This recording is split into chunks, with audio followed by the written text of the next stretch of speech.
Bom, galera, a segunda parte do material de pilhas vai falar, na verdade, sobre processos espontâneos que não são necessariamente pilhas, né? Quando a gente fala em pilhas eletroquímicas ou células eletroquímicas, a gente está falando de dispositivos que são criados para produzir DDP.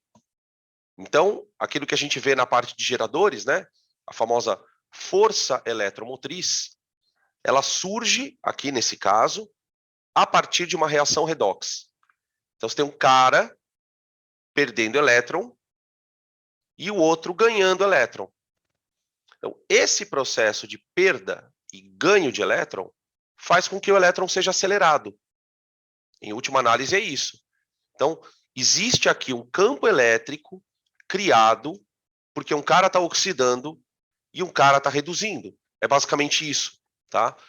Só que o que a gente vai discutir hoje são processos que ocorrem no nosso dia a dia, que não tem necessariamente o objetivo de produzir energia, né?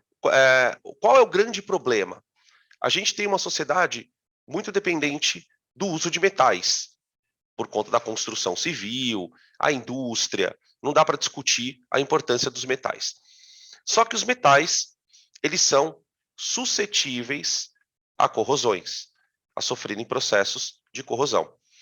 Então, o que a gente vai discutir aqui, basicamente primeiro, o que é a corrosão de um metal? O que ocorre com o metal nesse processo? Segundo, como é que eu posso evitar isso? Quais são as maneiras que eu tenho, quais são os mecanismos químicos que eu tenho de evitar a corrosão de um metal? Então, a gente vai discutir metal de sacrifício, tá? Beleza? Tranquilo? Então é isso. A numeração, ela está na sequência do material. Tipo assim, então a gente começou lá, o que era uma reação de óxido-redução, tal, e a gente está no item 6, tá? Corrosão de metais. Bom, o que a gente tem que ter em mente?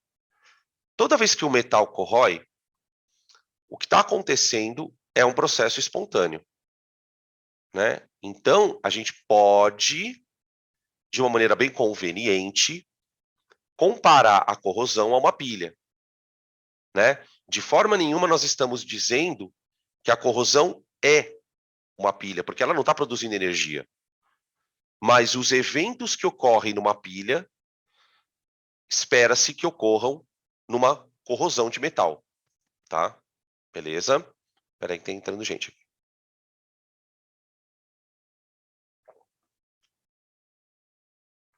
Boa noite! Tudo bom? Como você tá? Espero que você esteja bem.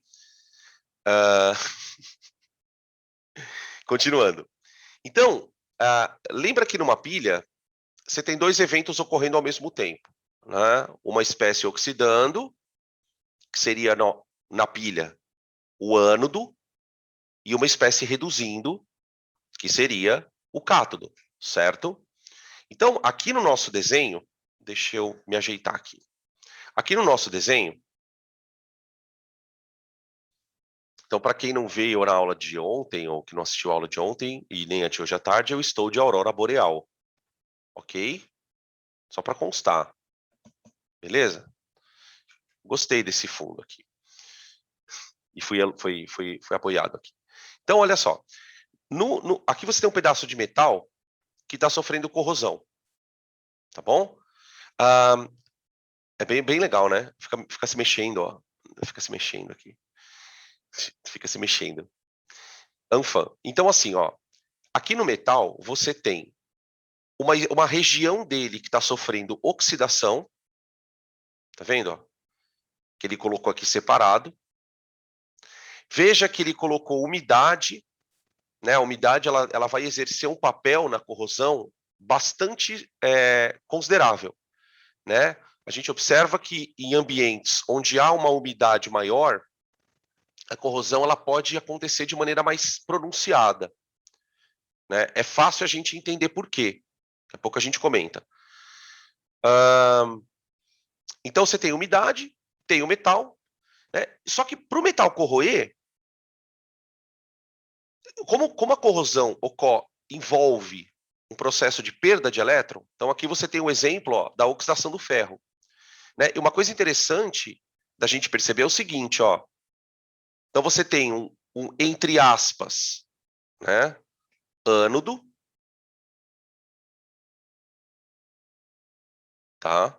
Que é o ferro sólido virando ferro 2, né? Esse ferro 2 é muito interessante de perceber o seguinte, quando você olha para a ferrugem, se você passar a mão na ferrugem, você vai perceber que vai sair um pó preto, preto não, marrom na sua mão, que é a cor da ferrugem. É um marrom avermelhado, né? Aqui ele está considerando que esse ferro ficou mais 2. Ele tem uma cor meio marrom. Esse ferro, geralmente, ele está combinado com oxigênio, na forma de óxido. Então, aquilo que você passa na mão, que você esfrega, que é a ferrugem que você esfrega e sai na sua mão, é, na verdade, uma camada de óxido de ferro. Tá? Aqui eu vou colocar só ferro aquoso, que ele pode desprender para a água, né? Então, percebe como a água facilita o processo? Né? Estando na água, o ferro consegue passar para a fase aquosa. Então, isso facilita a corrosão. Tá? Mais 2 elétrons. Tá lá. Tudo bem? Agora, esses elétrons, eles precisam ser recebidos por alguém. Eles precisam ser recebidos por alguém. Quem vai receber, no nosso exemplo, é a água. Quem vai atuar como cátodo, quem vai sofrer a redução propriamente dito, é a água. Olha lá a reação, ó. A água recebe 2 elétrons, formando 2 OH- mais H2. Agora, presta atenção que eu quero refletir sobre essa reação. Essa reflexão que a gente vai fazer aqui é bem importante, inclusive para o próximo assunto, que é a parte de eletrólise. Tá?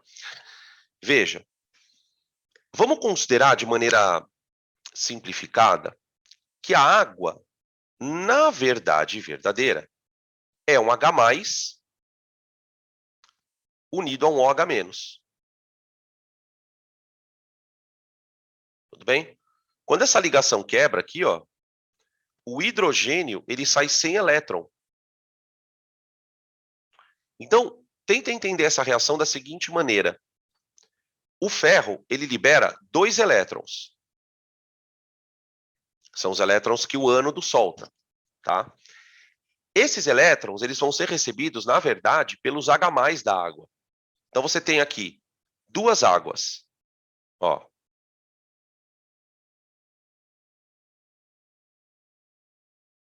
Ok? Quando essas águas reagem com os eletronzinhos, então vamos colocar aqui um eletronzinho e outro eletronzinho, que são esses dois aqui, ó. O que vai acontecer? Vai formar 2 OH-, ok? Mais hidrogênio, hidrogênio. Cada hidrogênio vai pegar um elétron na redução, ok? E isso vai formar o gás H2, com a ligação covalente. Percebe como faz todo sentido? Então, de uma certa maneira, não deixa de ser uma pilha. Né? A gente pode até imaginar o seguinte, essa reação, ela tem uma força eletromotriz.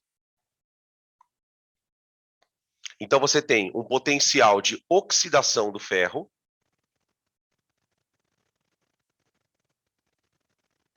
eu vou colocar aqui metal, mais o potencial de redução da água. Ok? Então, o negócio é muito simples, gente. Em que sentido? Se essa força eletromotriz for maior que zero, significa que o metal vai corroer ao longo do tempo.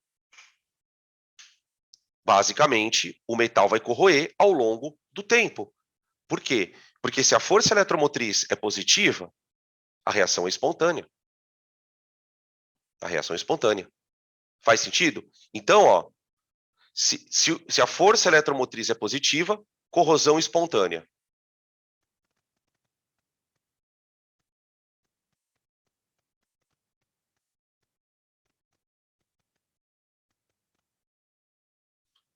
Né? É muito interessante a gente perceber o seguinte, né? Aqui nós estamos considerando, tá, gente, a corrosão feita pela água. Mas o oxigênio do ar, ele também pode participar desse processo. Você tem várias reações que ocorrem ao mesmo tempo, tá? A corrosão, ela não é um processo tão simples assim. O que a gente quer ilustrar é assim: tem alguém oxidando, tem alguém reduzindo. Ponto. Se na contabilidade a força eletromotriz der positiva, esse metal vai corroer, então você precisa proteger ele. Tá? Então, corrosão é um processo que ocorre, sobretudo com os metais que a gente usa. A gente usa ferro pra caramba, a gente usa alumínio pra caramba, então esses metais eles vão corroer. Como é que a gente protege? É basicamente essa a ideia, tá bom? Ficou alguma dúvida em relação à corrosão, gente? Perguntas? Podem tirar print.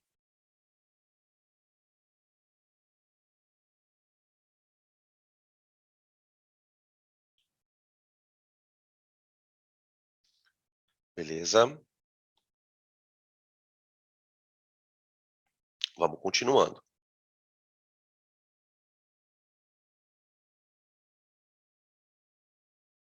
Ó, deixa eu até fazer o seguinte aqui, ó.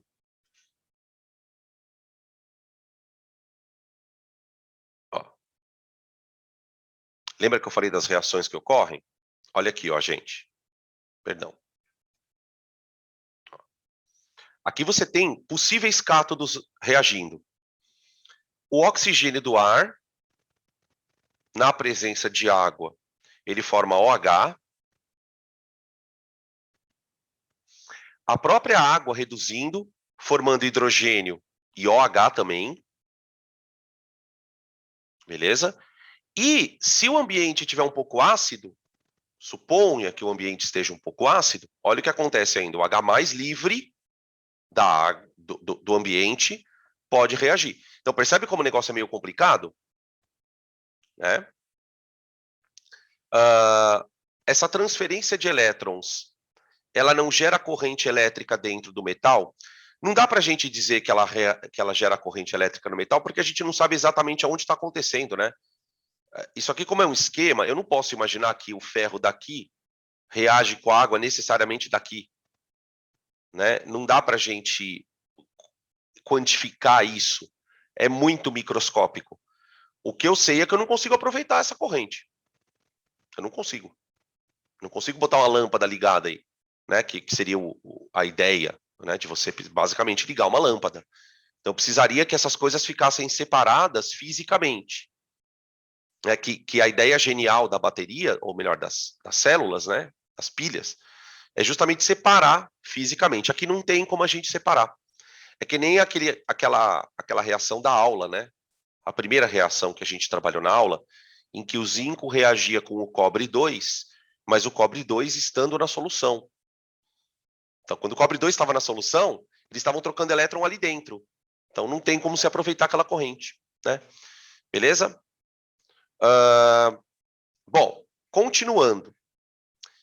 Como é que a gente protege um metal? Então, vamos fazer umas anotações aqui. Espera aí. Colocar, eu estou ajeitando minhas janelinhas aqui, que eu estou com um monte de janela aberta aqui, tá? Por isso que eu estou ajeitando. Então, ó, formas de proteção.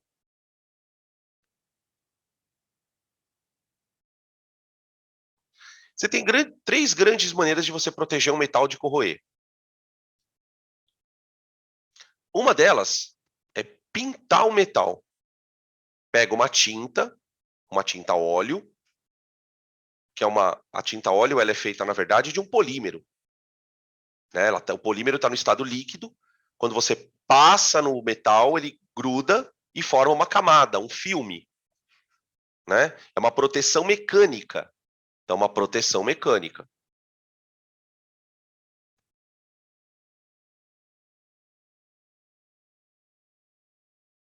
A proteção mecânica para a gente não interessa, por quê? Porque ela é mecânica. Você tá evitando o metal, porque qual é o lance, né? Eu preciso evitar desse metal entrar em contato com o agente oxidante. Quem é o agente oxidante? É o oxigênio ou a água, basicamente, pelo que a gente está mostrando aqui. Então, eu preciso evitar que esse cara ataque o metal. Primeira coisa que eu faço, cobre. Bota um filme, protegi, tá? Essa não nos interessa. E aí eu tenho duas outras proteções. Uma delas é chamada de proteção catódica.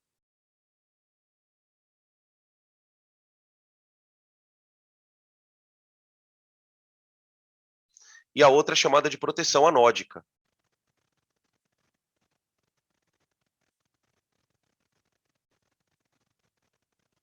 Tá bom?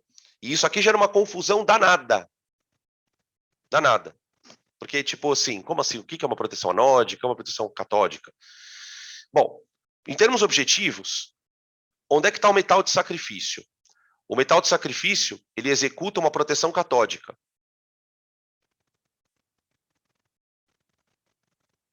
Metal de sacrifício. E é aqui que muita gente fica meio bugada. Quem sabe o que é metal de sacrifício, se você olhar bem com atenção, essa informação parece meio contraditória. Peraí, mas se ele é metal de sacrifício, por que a proteção é catódica? Tá? Mas antes de falar do metal de sacrifício, vamos falar da proteção anódica. A proteção anódica, ela funciona da seguinte maneira. Você quer ver um exemplo de proteção anódica famosa? Hoje em dia as panelas, elas são feitas de materiais, todos eles bem tecnológicos, né? Então hoje você olha para uma panela, você não vê do que ela é feita direito. Eu tenho aquela panela que não gruda nada, é muito louca aquela panela, né, gente? Já viram uma que tem um fundo vermelho? Ela chama Flavor Stone. Tô fazendo propaganda da panela. Cara, é muito louca a panela. Mano do céu, ela não gruda nada. Você não precisa colocar uma gota de óleo. Mas as panelas mais antigas, elas eram de alumínio. Você olha na panela mais antiga, você deve ter alguma na tua casa aí, de alumínio. Mas aquele alumínio fosco. Não é aquela panela cromada. Porque aquela panela cromada, aquilo que tem na camada não é alumínio. Aquele é um outro metal, que a gente vai discutir na eletrólise. Como é que você deixa aquilo tão brilhando, né? Aquelas panelas super cromadas. Aquilo é um processo de eletrólise, tá? De polimento e tal. A proteção anódica acontece assim. Pensa num metal que é bem reativo. Um metal que oxida com facilidade, tá? O exemplo que eu vou citar aqui é o alumínio, que é o caso que é o importante. Então, imagina que você tenha uma superfície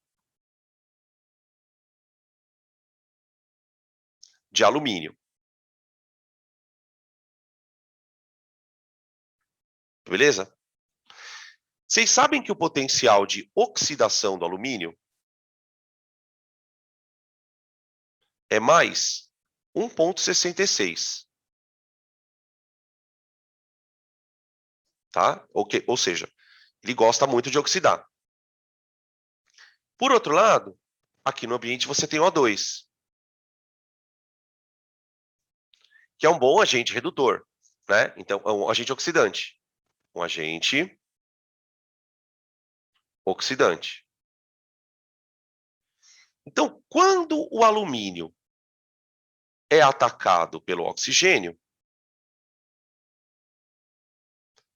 eu formo Al2O3, que é o óxido de alumínio, tá bom? Eu vou balancear ela aqui, ó. Peraí, que esse O aqui ficou meio feio, peraí. A gente bota um O aqui. Então, ó, eu vou colocar aqui 2, aqui eu vou colocar 4, e aqui eu vou colocar 3.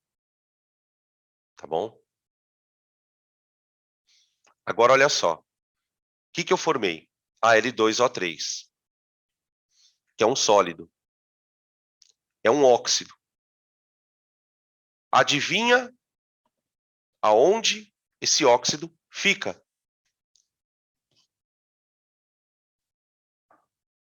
Esse óxido, gente, ele vai ficar preso na superfície. Ali ele se forma e ali ele fica preso. Então, com o passar do tempo, X tempo, vai formando aqui uma capa protetora de Al2O3, que não reage. Ele fica ali, de uma certa maneira, revestindo o metal. Então, há uma corrosão inicial na superfície do metal, mas a própria corrosão, o próprio produto da corrosão, que fica aderido ali, se encarrega de evitar o metal de corroer até o final. Tá? Beleza? Você quer ver um exemplo onde acontece isso? Na Estátua da Liberdade. Se você observar a Estátua da Liberdade, ela tem uma coloração esverdeada. O que algumas pessoas não sabem, talvez alguns de vocês não saibam, é que a Estátua da Liberdade é feita de cobre. Ela é de metal. Né? Tem muita gente que olha, parece que ela é feita de cimento, uma espécie de um mármore, uma coisa meio acinzentada, esverdeada, né? Que é a coloração que ela exibe. Né? Como que um objeto de cobre ficou daquela cor? Apassivamento. Apassivamento. Você deixou o metal corroer pela superfície e confiou que a própria camada de óxido protege ele. Aí você fala assim, Dan, por que essa proteção chama anódica? Porque você deixa o metal corroer. Você deixa ele ser um ânodo. Você deixa ele corroer. E confia que a corrosão vai cobrir aquilo. Cobre aquilo e evita a parte interna de continuar corroendo. Deu para entender o lance do que é uma proteção anódica? Tá?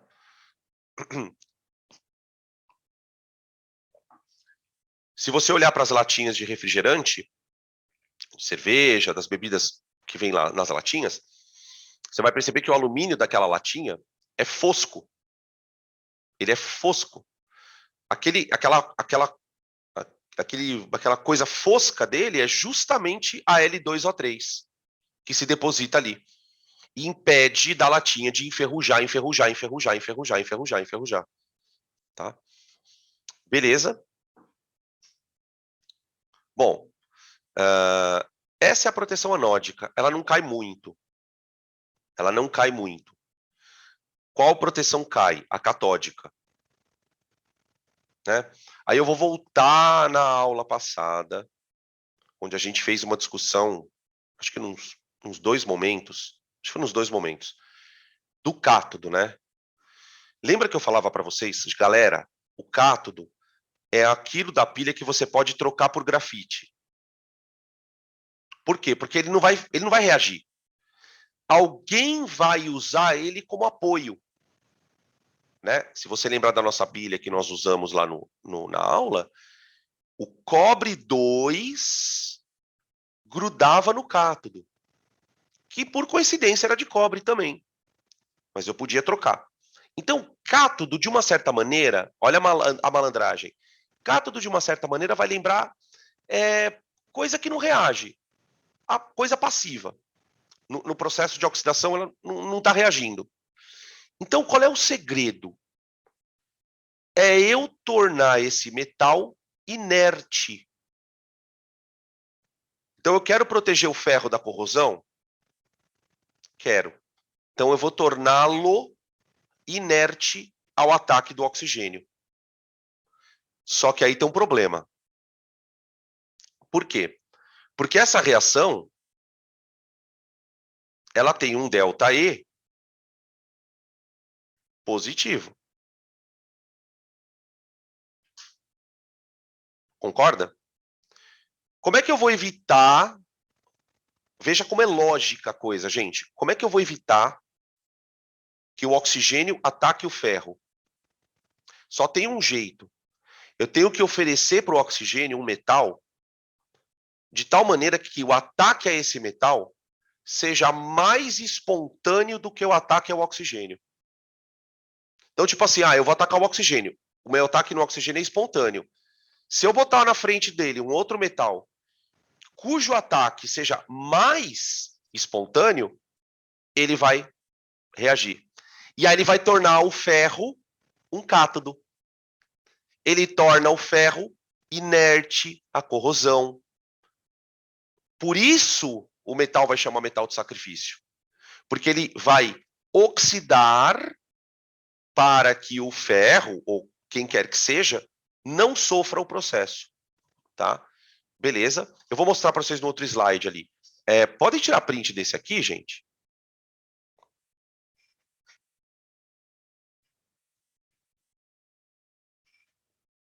Vou trocar aqui, ó. Olha aqui, ó. Aqui é um esqueminha que ilustra a ideia do metal de sacrifício, também chamado de ânodo de sacrifício. Porque você vai oferecer o metal como ânodo, para que o que quer que seja, né, ataque ele, tá bom? Então, ó, o método se chama proteção catódica.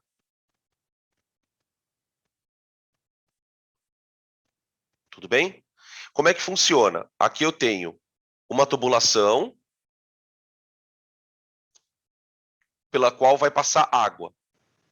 Beleza?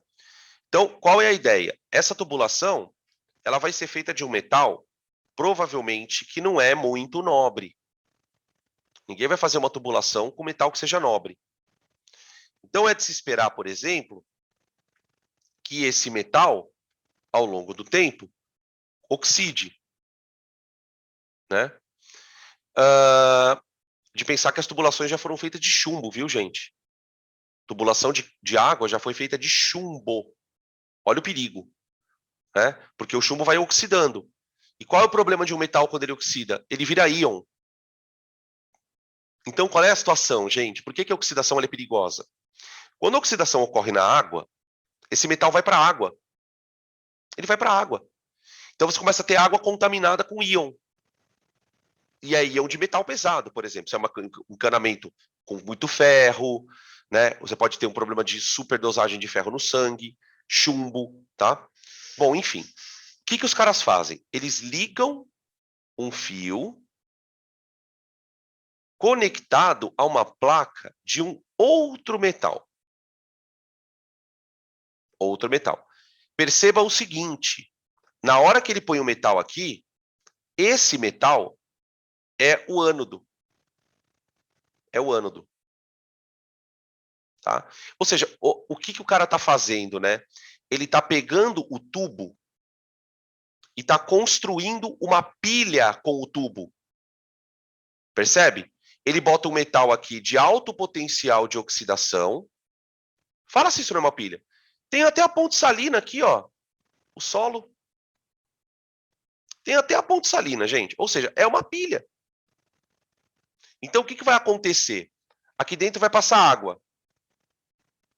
A água, gente, ela vai reduzir. Ela não vai deixar de reduzir. Só que ao invés dela corroer o tubo, ela vai corroer quem? O metal de sacrifício. Tá? Então, qual é a sacada do metal de sacrifício? Né? O E de oxidação dele tem que ser maior do que o E de oxidação do metal que ele quer proteger.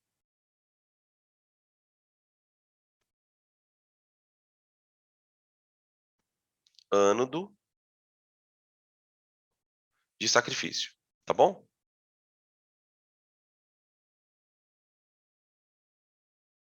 Faz tempo que não cai isso aqui, viu? Muito tempo. Né? Quando cai, eletroquímica é um assunto que tradicionalmente cai. Né? Nos últimos anos, o que a gente tem visto na eletroquímica é cair eletrólise. Tem caído com mais frequência questões de eletrólise, tá bom? Beleza? Então, percebe que, de uma certa maneira, são aplicações do conceito de reação espontânea. Então, eu faço uma reação acontecer para evitar que alguém oxide, né? A gente pode fazer um paralelo... Peraí, gente, perdão. A gente pode fazer um paralelo com os antioxidantes, que a gente ouve falar, né? Por exemplo, a vitamina C é conhecidamente um antioxidante. Um antioxidante, na verdade, é uma molécula de sacrifício, porque ela vai oxidar no lugar do teu organismo, né? Uma das coisas muito complicadas para o nosso organismo, por incrível que pareça, vocês vão acreditar, sabe uma das coisas que mais zoa o nosso organismo? O oxigênio. O oxigênio. Porque o que acontece, gente, quando a célula usar oxigênio, tem uma coisa muito boa e uma coisa muito ruim. A coisa boa é que quando você usa oxigênio, você consegue tirar 38 ATPs por molécula de glicose.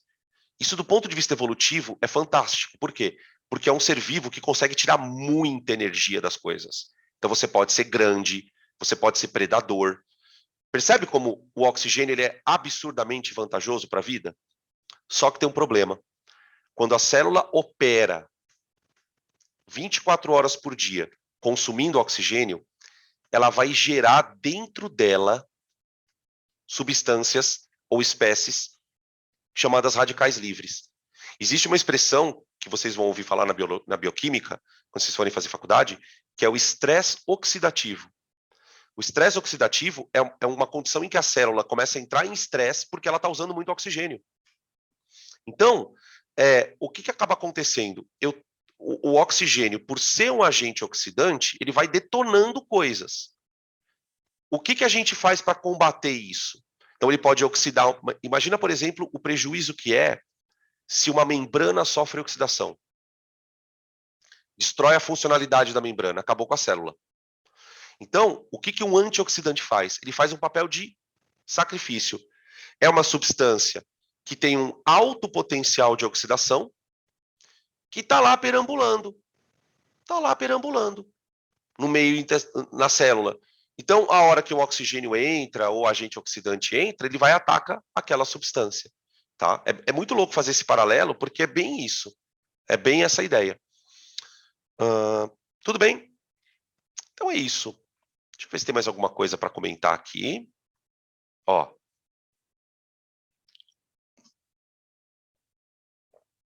Aqui é um desenho mostrando um esqueminha, né, de como é que o metal de sacrifício funciona. Então, ó, aqui você tem, teoricamente, um objeto de ferro que vai ser protegido contra a corrosão. Tá?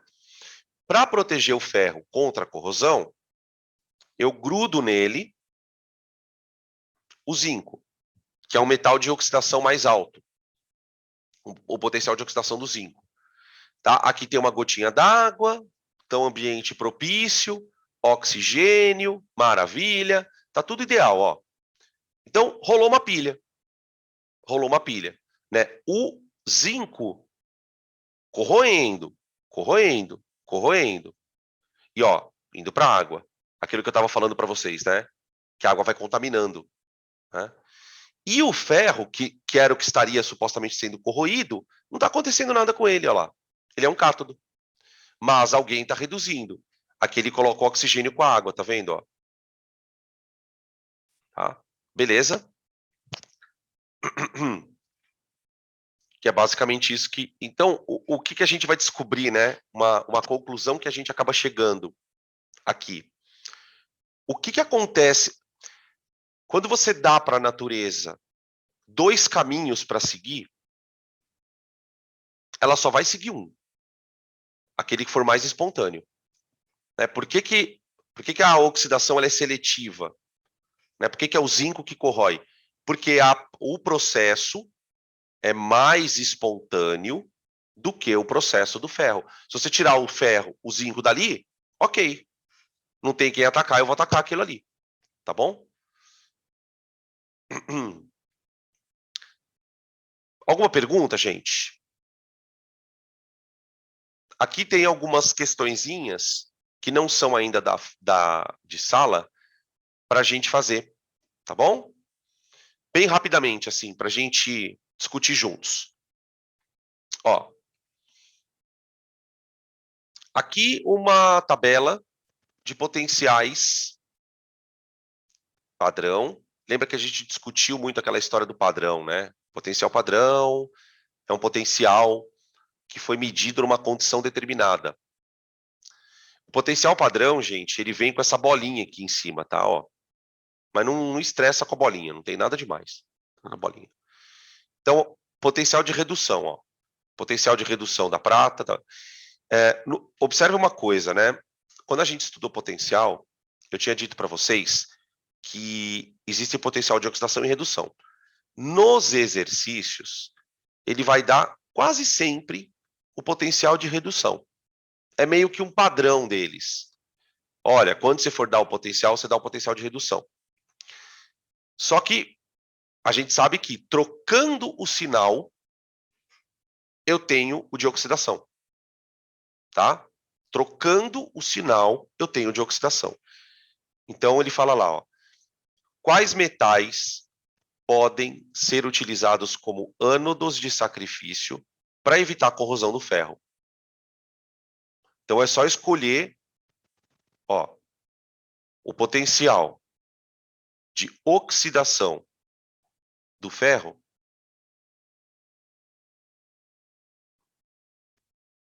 Gente, olha como que eu escrevi o potencial de oxidação do ferro. Eu inverti, ó, ferro 0 indo para ferro 2. Aqui, ó. Tá? Beleza? Então, ó, esse potencial, ele vale mais 0,44. Então, qualquer coisa que tenha potencial maior que isso serve. Então, eu posso pegar o magnésio,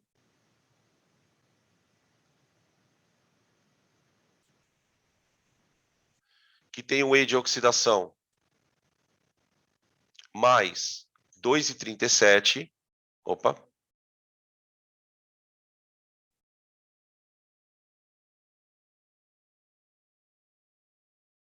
Tá? Quem mais que eu posso pegar? O alumínio.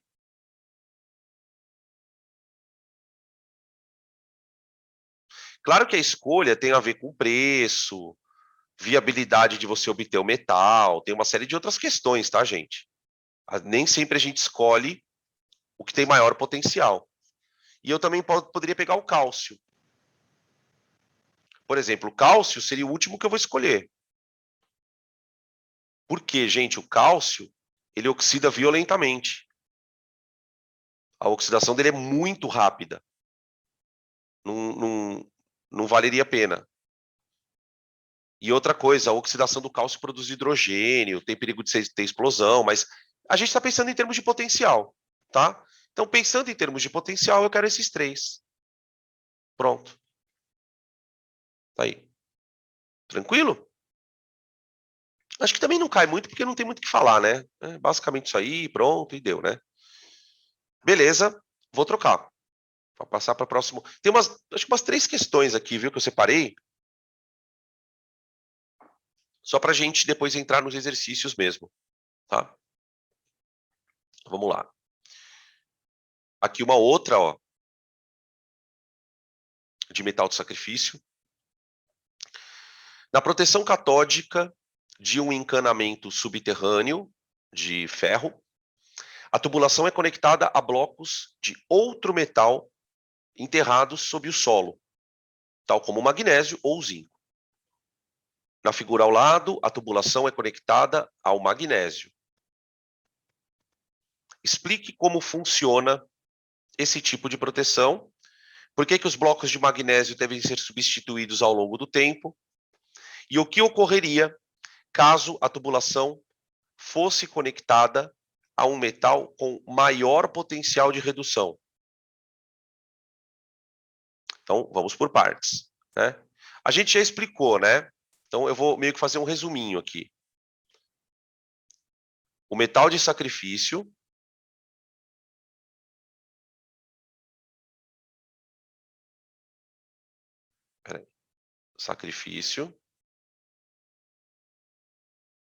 atua como ânodo na presença de um agente oxidante.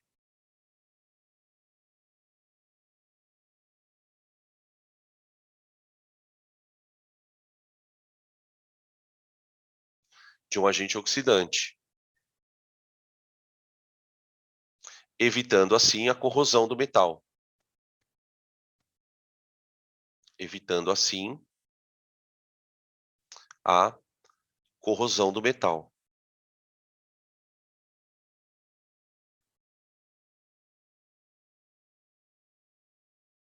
Ponto. Fechou? Acho que ficou bom, né? Curtinha, sem muita encheção de saco. B de bola. Por que que os blocos de magnésio devem ser substituídos com o passar do tempo? Porque eles vão sofrer corrosão, né? Os blocos. Aqui eu colocaria até uma palavra aqui, ó. Ânodo. Sofrem desgaste ao longo do tempo.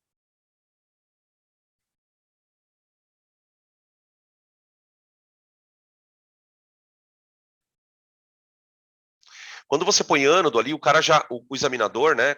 Dependendo se você for fazer uma prova discursiva, o examinador ele já vai entender que você manja que aquilo está oxidando, tá? Os blocos ânodo sofrem desgaste ao longo do tempo. Não precisa falar por que oxidam, você já sabe. C. O que aconteceria se a tubulação fosse conectada a um metal de maior potencial de redução? Gente, se o metal tiver maior potencial de redução, ele tem menor potencial de oxidação. Então, uma coisa que você tem que aprender com essa frase, e guarda isso porque isso vai salvar muito exercício, tá? Ter alto potencial de redução é sinônimo de ser nobre. Ou seja, não enferruja. Guarda isso, por favor.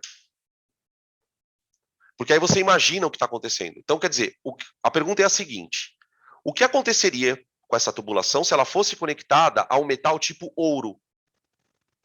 Vamos exagerar, tá? Vamos pecar pelo exagero. Ouro, platina. Gente, se o metal de sacrifício precisa enferrujar para que o encanamento não enferruje, né? Eu estou usando a linguagem mais grosseira porque depois a gente põe na linguagem certa. A ideia do metal de sacrifício é enferrujar para que o cano não enferruje. Então, se eu coloco um metal nobre, ele não vai oxidar nunca. Quem vai oxidar é o encanamento, né? Então, você não estaria usando do recurso metal de sacrifício. Simplesmente não vai acontecer nada, tá? Então, vamos colocar aqui, ó. Nesse caso,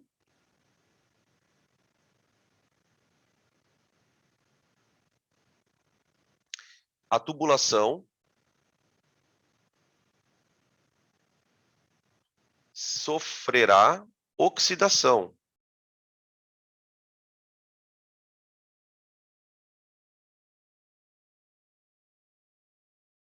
Pois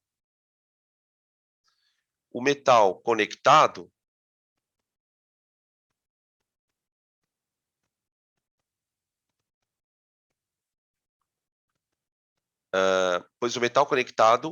é nobre.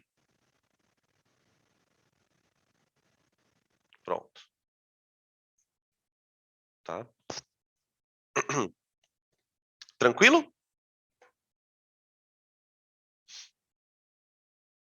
E veja que quando eu falo nobre, a gente não precisa, como eu falei, né, estupidalizar e pensar em ouro. Basta pensar num metal mais nobre que o que está lá. né? Você tem uma lista de metais, por exemplo, mais nobres que o ferro. Vamos supor que o encanamento seja de ferro, né? Como está supondo. Então, eu posso colocar cobre, eu posso colocar níquel. Esses metais não vão adiantar nada você colocar ali, tá bom? Beleza, tem mais uma, eu acho. Deixa eu ver. Tem mais duas. Não, a gente tem mais três. Tem mais três. Vamos lá. VOF, tá? 0,1. Em uma reação de oxirredução, o agente oxidante recebe elétrons do agente redutor. Vamos ver aqui, ó. Vamos fazer um esqueminha. Imagina uma substância A reagindo com uma substância B, formando alguma coisa, tá? Imagina que nessa reação, a espécie A doe elétrons para a espécie B, tá? Então, a gente se baseando naquela ideia de NOx, que a gente viu tudo na aula passada, né? Na primeira aula, na verdade, de eletroquímica, a gente pode dizer que o A, ele sofre oxidação, certo? Enquanto o B sofre redução. Sofre redução. Tá ganhando elétron, diminuindo NOx, todo aquele papo, né? Tudo bem? Beleza. Agora, do ponto de vista de o que o metal causa no outro, o que a substância causa no outro, você pode pensar o seguinte, ó. Quando o metal A perde elétron, ele está fazendo com que o B reduza. Então, eu posso dizer que a espécie A, ela é agente redutor do B. Quer dizer, ela provocou a redução de B. Certo? E o B, por sua vez, ao ganhar o elétron, ele fez o A oxidar. Então, o B é o agente oxidante de A. Tá bom? Então, olha lá. O agente oxidante recebe elétrons do agente redutor. Faz sentido, né? Faz sentido. Então, a 1 é verdadeira. A 1 é verdadeira. Tá? Deixa eu ver que tem pergunta aqui. Peraí. Se o metal nobre não oxida, o que acontece com o ouro? Nada. Nada. Tanto é que os caras já descobriram o objeto de ouro de Faraó. O objeto de ouro de Faraó. Tava lá. Tá, obviamente, ele vai estar. Não vai estar brilhando porque não foi polido, mas ele não desgasta. O ouro, ele é um metal que não oxida. Por isso que o ouro, desde sempre. O ouro foi um dos primeiros metais a ser achado por causa disso. Porque como ele não oxida, ele está lá desde sempre. Desde a formação dele no planeta, seja lá qual circunstância aquilo tenha ocorrido, em que momento do universo isso ocorreu, o ouro está lá. Ele é um metal inerte. Tá? É muito louco isso, né, de pensar isso. Você consegue, por exemplo, em laboratório, oxidar o ouro. Tem uma substância, na verdade não é uma substância, ela se chama, é um preparado que a gente faz em laboratório, chamado água régia. Água régia. Água régia é uma mistura de ácido sulfúrico e ácido nítrico, na proporção de 3:1, fumegante. Aquilo oxida o ouro. Só que é uma coisa preparada no laboratório, né? Tá? Agora, as coisas que a gente tem na atmosfera, o oxigênio, a água, né? É muito louco, né, gente? Porque Daí vem a ideia do tesouro de ouro, né? Por que o tesouro é de ouro? Porque o ouro é um metal que, se você guardar, ele vai ficar lá para sempre. Para sempre. Né? Beleza, continuando. Senão começa a contar umas coisas nada a ver aqui. 2. Os metais têm maior probabilidade de sofrerem oxidação quando comparados aos não metais. De maneira geral, sim. De maneira geral, sim. Né? A gente associa corrosão a metal. Né? É bem verdade que tem as suas exceções, né, gente? O que a gente estava falando agora há pouco do ouro. Mas lembrando que o ouro, a platina, eles são exceções dentro de uma regra. Qual é a regra? Oxidar. Metal gosta de perder elétron. É por isso que eu insisto, né? Química não é exato. Química não é exato. Não adianta achar que é exato porque não é. Né? Se você pensar naquela regrinha de 3 lá da estequiometria, beleza. Tá? Frase 4. As pilhas, os processos de eletrólise e a destilação fracionada também são exemplos de sistemas onde ocorrem reações de oxirredução. Ele deu uma viajada na destilação fracionada, não tem nada a ver, né, gente? Destilação fracionada você está aquecendo, evaporando, não tem nada a ver com oxirredução, tá? 8. Nas pilhas, as reações de oxirredução ocorrem de forma espontânea. Beleza. Beleza. Produz energia. 16. O ouro tem um elevado potencial de redução. Isso significa que ele é um bom agente redutor. Olha, gente, o ouro gosta de reduzir. Isso é verdade. Ah, mas como é que você sabe, Dan? Porque ele não gosta de oxidar.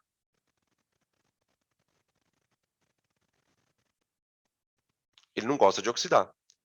Então, quem sofre redução é um bom agente oxidante. Isso é uma coisa muito interessante de você guardar também. Né? O que é um bom, entre aspas, agente oxidante?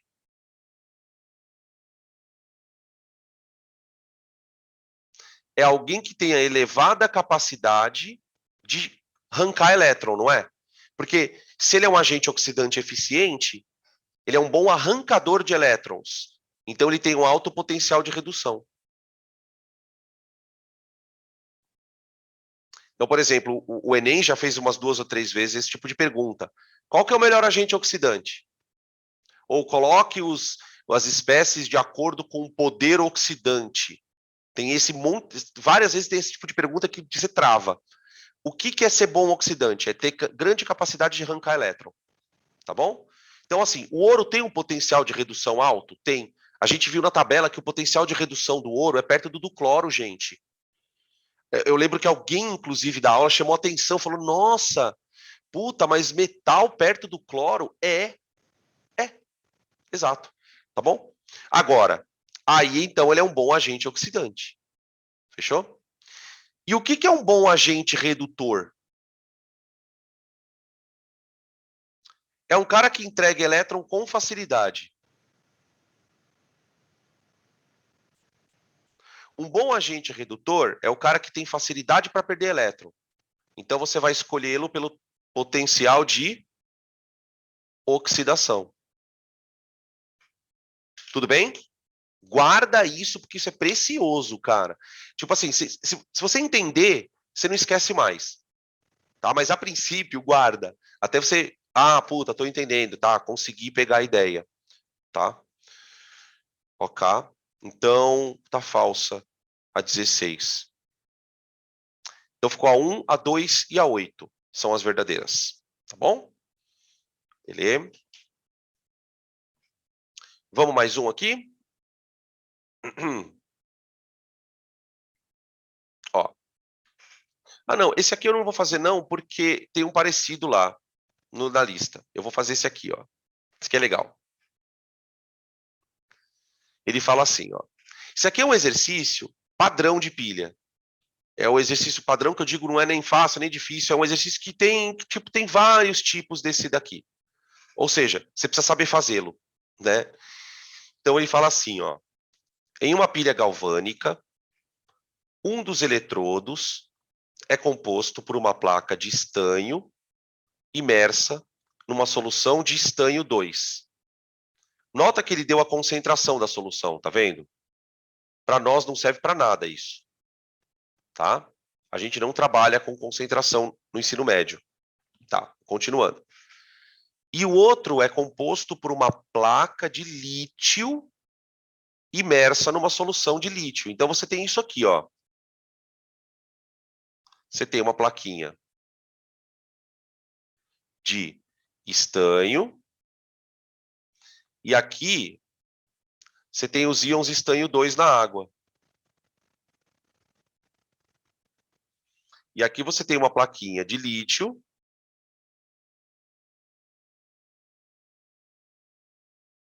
com lítio na água.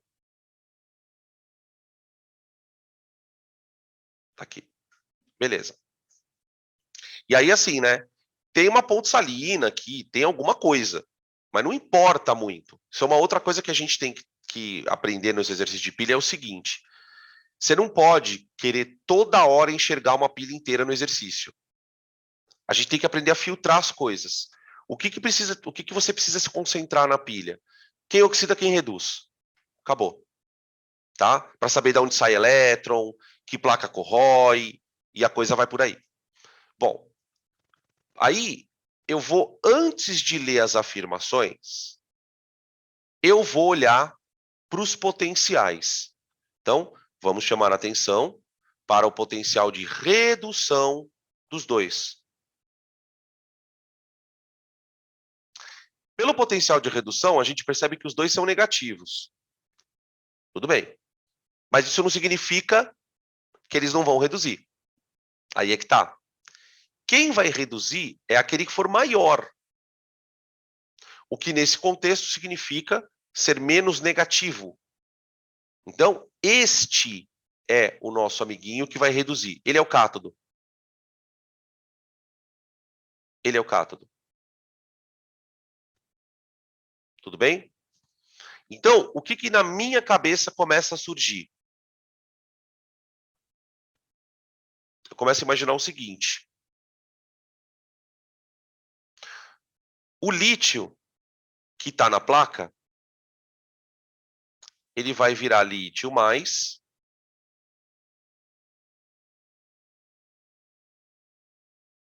e vai soltar elétron. Tá? Este elétron, ele sai daqui, ó. Daqui. Então, essa placa, ela está corroendo.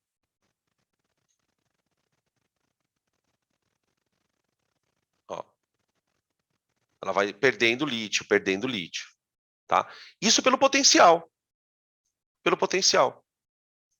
Quer dizer, se o estanho reduz, a única coisa que sobra para o lítio é oxidar. Então, lembra que naquela tabela, a equação ela podia ir para um lado ou para o outro? Então, ó, aqui é uma coisa que muitos alunos dão uma bugada. Os alunos falam assim, professor, ele deu as duas reações de redução. Sim, porque ele quer que você decida. Você decida qual delas vai ser de redução. Porque a outra você vai inverter. Invariavelmente você vai inverter a outra. Tá? Beleza.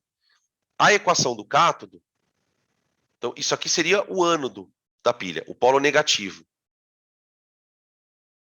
Então, o zinco, o lítio é o polo negativo. Aí os elétrons, eles vão chegar aqui, ó.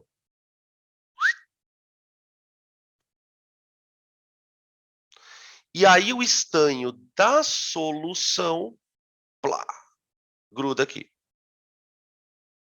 Então, aqui vai ser o polo positivo, né? Vamos colocar aqui, ó, positivo. Estanho 2 recebe elétron e vira estanho 0. Tá aqui. Beleza? Montar a equação global, que a gente já tinha feito na aula, né? Eu lembro que a gente falou um pouquinho sobre aquela questão de você igualar os elétrons. A gente já tinha feito, inclusive, na aula de oxirredução, né? Então, para montar a equação global, eu vou multiplicar a equação do ânodo por 2. Aqui, ó. 2, 2 e 2. Tá? E aí eu somo. Então, aqui.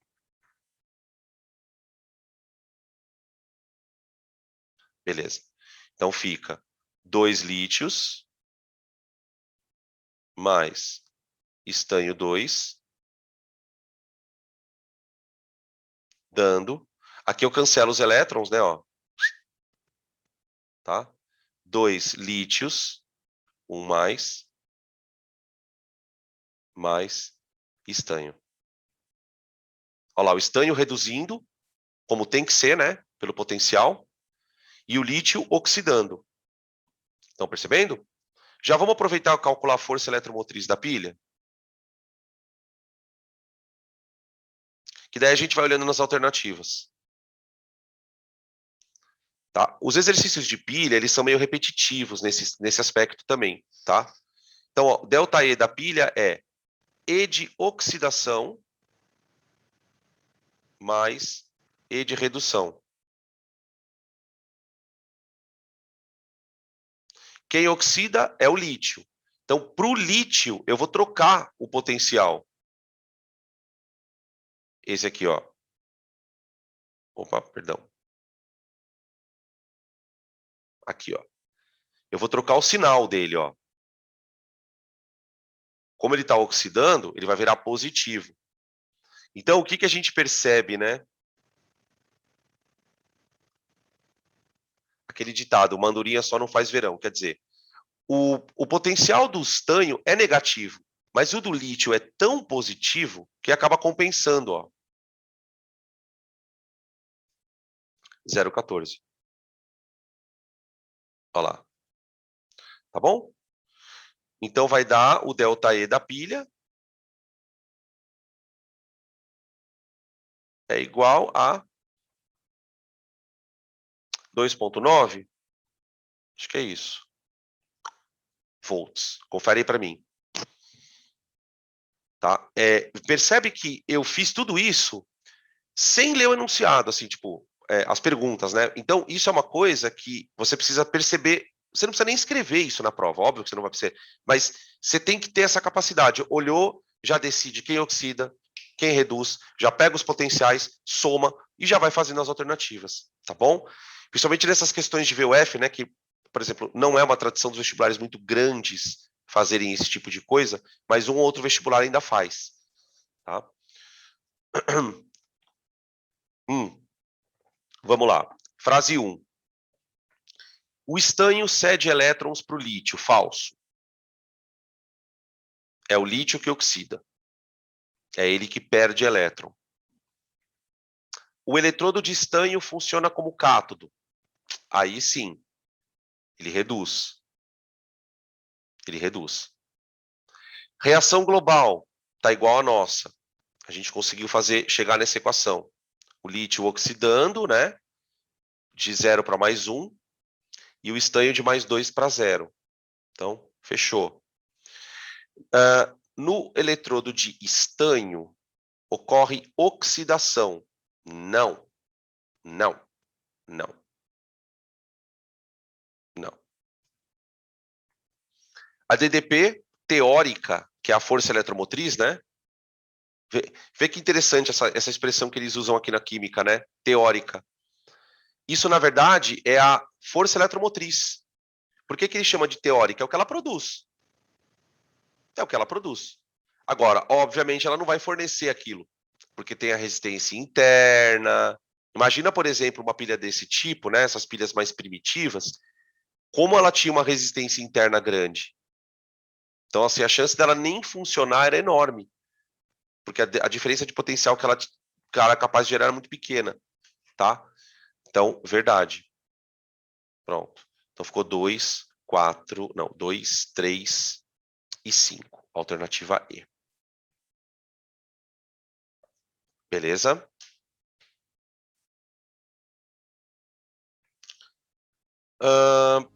Tudo bem? Acho que é isso, né? Fechou. Alguém quer fazer alguma pergunta, gente? Tudo bem? Tranquilo?